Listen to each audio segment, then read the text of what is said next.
तो केतु के टाइम पे जो महादेव का प्रकोप आता है, जब भी हम माया में बहुत ज़्यादा अंधे हो जाते हैं और कुछ चीज़ें छोड़ नहीं पाते, उनके इतना ज़्यादा वशीभूत हो जाते हैं, इतना ज़्यादा उनके कंट्रोल में होते हैं, that it definitely blocks our spiritual understanding and growth. तो उस टाइम पे शिव जी का त्रिशूल चल ही जाता है। और इसलिए अगर आपको केतु के टाइम पे महादेव के प्रकोप से बचना है या उसको डील करने की क्षमता पैदा करनी है, तो आपको गणेश भगवान के पास जाना ही पड़ेगा। Hello all and welcome to my channel Avantika's astro help. और आज के वीडियो है ट्रूली एंड एब्सोल्युटली केतु के बारे में। राहु और केतु एक ऐसा सब्जेक्ट है जिसमें आप कितनी भी रिसर्च क्यों ना कर लो, कितना भी डीप डाइव इन क्यों ना कर जाओ, लेकिन आपको एक नया एंगल हमेशा मिल ही जाता है। तो आज केतु के एक नए एंगल को डिस्कस करते हैं। केतु हम जानते हैं मोक्ष का कारक ग्रह है, और क्योंकि वो मोक्ष का कारक ग्रह है तो माया के तत्व को अफेक्ट करने लगता है अपने टाइम में।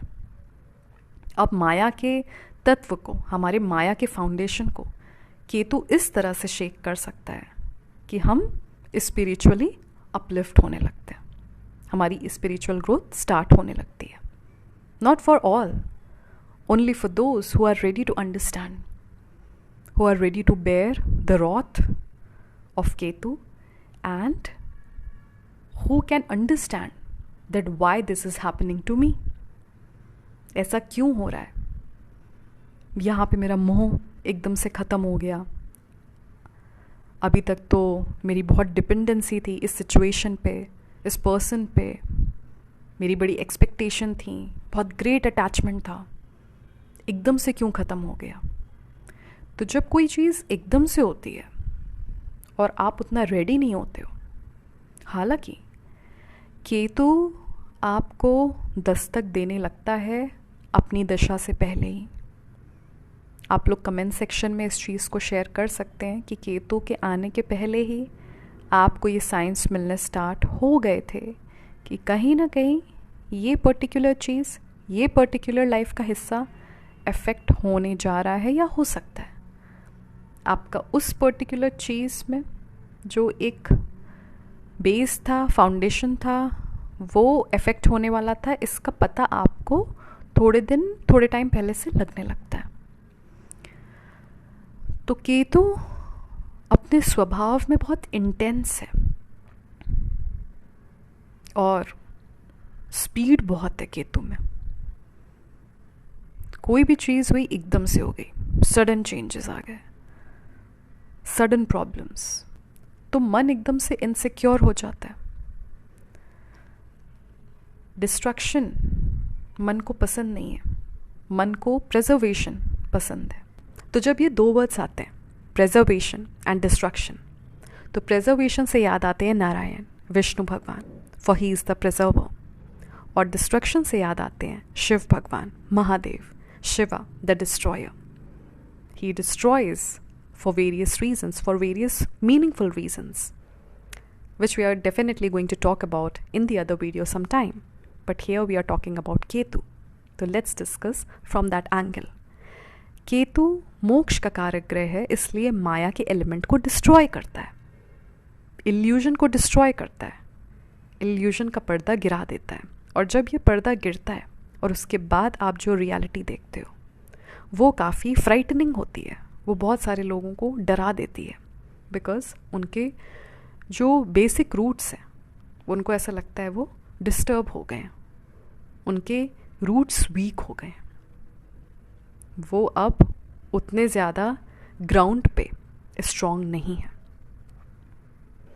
ये रिमाइंडर हमको चाहिए होता है, क्योंकि अल्टीमेटली हम धीरे धीरे जैसे जैसे हमारा तत्व बढ़ेगा, हम अपनी स्पिरिचुअल जर्नी में प्रोग्रेस करने वाले हैं, so that we can move towards liberation. Of course it's not easy and there is no definite way to get there, but जितना जितना हमारा मोह भंग होता है या फिर हम बहुत सारी चीज़ों को भोग लेते हैं, कंज्यूम कर लेते हैं और हमारा मन भर जाता है, तो हमारा तत्व उस तरह का होने लगता है, हमारी आध्यात्मिक रुचि बढ़ जाती है। तो आप ये देखोगे कि जिन भी लोगों की कुंडली में केतु इस तरह की स्थिति में है, जहाँ पे उनको वो बहुत ज़्यादा स्पिरिचुअल पुश दे रहा है। तो वो अपनी प्रीवियस लाइफ से एक इस तरह की जर्नी कवर करके आए हैं कि उन्होंने मटीरियलिस्टिक लेयर्स पे अच्छे से फंक्शन भी किया है, बहुत सारी चीज़ों को समझा भी है। तो इसलिए जिनका केतु इस स्थिति में है कि वो दिखाता है कि ये बहुत आध्यात्मिक होंगे, और भले ही वो पहले बहुत ज़्यादा आध्यात्मिक नहीं थे, they might share a lot of wisdom even if sometime that they do not understand that how deeply spiritual they are, but still they will be wise, they will be insightful, they will have spiritual intelligence, क्योंकि उनका तत्व ऐसा है। जब आपने level 1, level 2, level 3 सब cross कर लिया है और अभी आप लेवल 5 पे हो, तो ये लेवल 5 आप ये सारे लेवल्स क्रॉस करके ही आए हो। तो इसमें आपने बहुत सारी चीज़ों की भुगती करी है, बहुत सारी पीड़ा भी सही है, और ये जितना भी एक्यूमुलेशन हुआ है अब आपको ये एक फाइन अंडरस्टैंडिंग दे रहा है to start your spiritual journey in a very concrete way. That's why Ketu can send you to solitude, कि जब लोग नहीं होंगे आसपास तो आपका तत्व अपने आप चेंज होगा। और ये होता है, कोई भी तपस्या पे सबके साथ नहीं जाता है, सब लोग अपनी तपस्या इंडिविजुअली कवर करते हैं। That's what we have been seeing in the stories of gods. वन में जा रहे हैं, अकेले जा रहे हैं अपनी तपस्या के लिए, लेकिन सॉलिट्यूड से बहुत सारे लोगों को डर लगता है, क्योंकि सॉलिट्यूड में माया का तत्व बहुत ज़्यादा कम हो जाता है। ऑफकोर्स आपके इर्द गिर्द कोई है ही नहीं, तो माया का तत्व अपने आप कम हो गया, क्योंकि आप किसी के साथ आप एनर्जी एक्सचेंज नहीं कर रहे हो, कोई कर्मा क्रिएट नहीं कर रहे हो। तो आपकी अपनी जो जर्नी है, आपकी अपनी जो प्रोग्रेस है, आपकी अपनी जो अंडरस्टैंडिंग है, वहाँ पे किसी भी तरह का इंटरवेंशन नहीं है। So you will be able to focus better and you will come with a better understanding and introspection of your life, your thought process, your spiritual understanding, everything. तो केतु इस तरह के harsh experiences basically from the point of view of मायावी element आपको दे सकता है, जहाँ पे आपको ऐसा लग सकता है कि मेरा रूट बहुत डिस्टर्ब हो रहा है। अब जब रूट्स की बात हो रही है तो यहाँ पर एक नया एंगल निकल कर आता है। आपको पता ही होगा, और अगर नहीं पता है तो मैं बता देती हूँ कि केतु ग्रह के कारक देव गणेश भगवान है। गणेश भगवान इस अर्थ प्लेन में, इस मटेरियल रियलिटी में हमारे रूट्स को स्ट्रॉन्ग बनाते हैं। रूट चक्र अगर आपका वीक हो जाता है, इम्बैलेंस्ड है, अंडर एक्टिव है, तो आप गणेश भगवान की आराधना करके देखिए, and I am very sure कि in this material reality, in this framework, आपको ऐसा लगेगा कि आप स्टेबल हो रहे हो, आपका थॉट प्रोसेस शिफ्ट हो रहा है, and you are more in control of things that form a material reality. तो गणेश भगवान क्योंकि केतु के कारक देव हैं, इसलिए ऐसा बोला जाता है, इसलिए आपको ये रेमेडी में, सजेशन में बताया जाता है कि जब भी केतु की दशा चल रही है और आप किसी नेगेटिव फेज से, लॉसेस से गुज़र रहे हो, तो आपको गणेश भगवान की आराधना करनी चाहिए। क्योंकि केतु के टाइम पे क्या होगा, वो महादेव का प्रकोप, डिस्ट्रक्टिव फोर्स, माया का डिस्ट्रॉय होना किसी भी फॉर्म में, ये सारी चीज़ें हो सकती हैं। तो जिस टाइम पे ऐसा हो रहा होता है, आप एक्सपीरियंस कर रहे होते हो, तो आपका ग्राउंड, आपकी ग्राउंड रियलिटी बहुत ज़्यादा शेक होने लगती है, जिसकी वजह से आपका रूट चक्र वीक होने लगता है, आपके रूट्स वीक पड़ जाते हैं, और वापस से वो बैलेंस को रीस्टोर करने के लिए, वापस से रूट्स को स्ट्रॉन्ग करने के लिए आपको गणेश भगवान की आराधना से बहुत ज़्यादा हेल्प मिलती है। Trust me on that. अगर आप केतु की कोई दशा से गुजर रहे हो और अगर आप इस तरीके की चीज़ें एक्सपीरियंस कर रहे हो, तो आपको गणेश आराधना बहुत ज़्यादा फलेगी।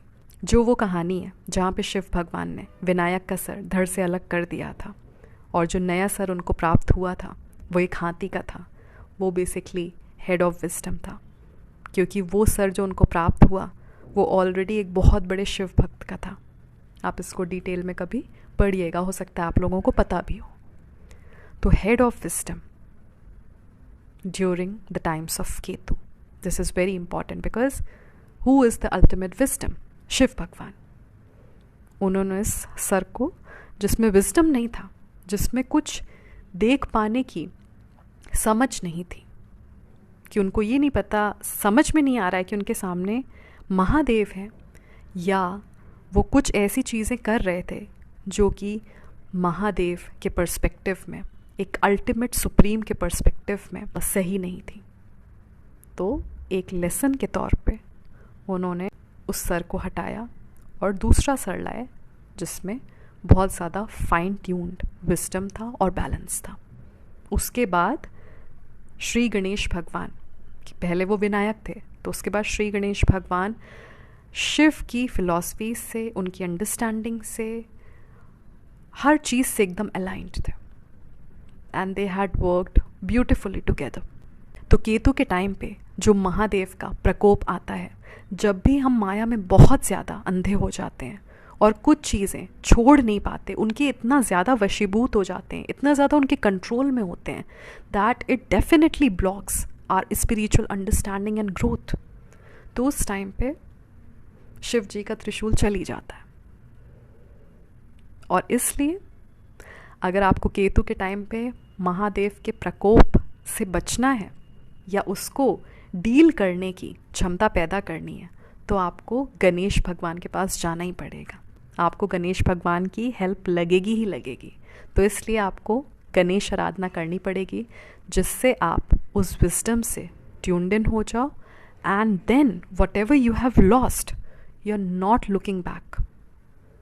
जो चला गया वो चला गया, but now with Ganesh Bhagwan's help you are again going to create your new reality, this time a better reality. I hope ये वीडियो आपको पसंद आया होगा, और अगर अच्छा लगा हो तो प्लीज़ इसको लाइक करिए, फ्रेंड्स, फैमिली सभी के साथ शेयर करिएगा.